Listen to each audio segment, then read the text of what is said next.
First, though, as those international talks with Iran continue behind closed doors in Vienna, there's been a spate of incidents with the potential to fuel tensions. The US Navy says it's rescued 5 Iranians suspected of smuggling drugs after they apparently set fire to their stash on board a traditional sailing vessel that happened off the coast of Oman.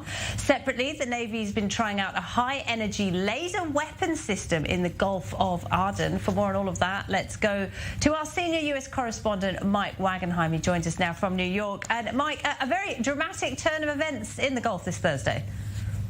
The Navy releasing footage of what they say was taken on Wednesday of the rescue of these 5 Iranian suspected drug smugglers.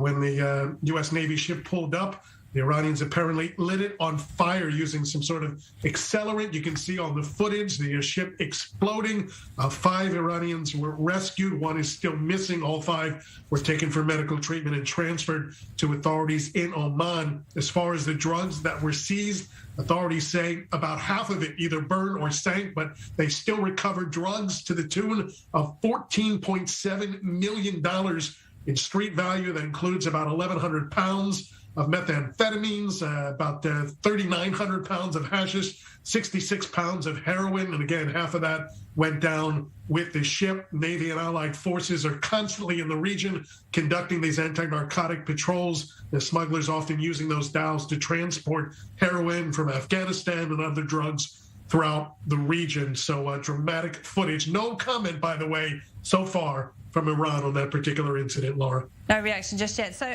Mike, tell us a bit about this new laser weapon that the US was testing close to Yemen. What do we know about that, a new laser weapon?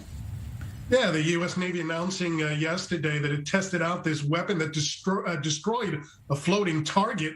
It's a system that can be used to counter these bomb-laden drones that we've been seeing deployed by the Houthi rebels in Yemen, especially in the Red Sea. The Navy releasing images of the test on Twitter with the caption, quote, "Bring out the lasers," reminds you of the old Austin Powers movies. The Houthis have been deploying those drone bombs into the waters there. They can be piloted remotely, set to detonate a target, and those boats are suspected of being built with Iran's help, although Iran, of course, denies it. The Navy's 5th Fleet was operating that laser. They said they successfully engaged the target. They've done so before as well, bringing down a flying drone in May of last year. Those waterways are especially important because they're used for things like oil shipping. Anybody that wants to tie up those waterways, like the Suez Canal, can do a lot of damage economically. It's important for the United States and its allies to make sure those waterways are clear and safe for passage, Laura.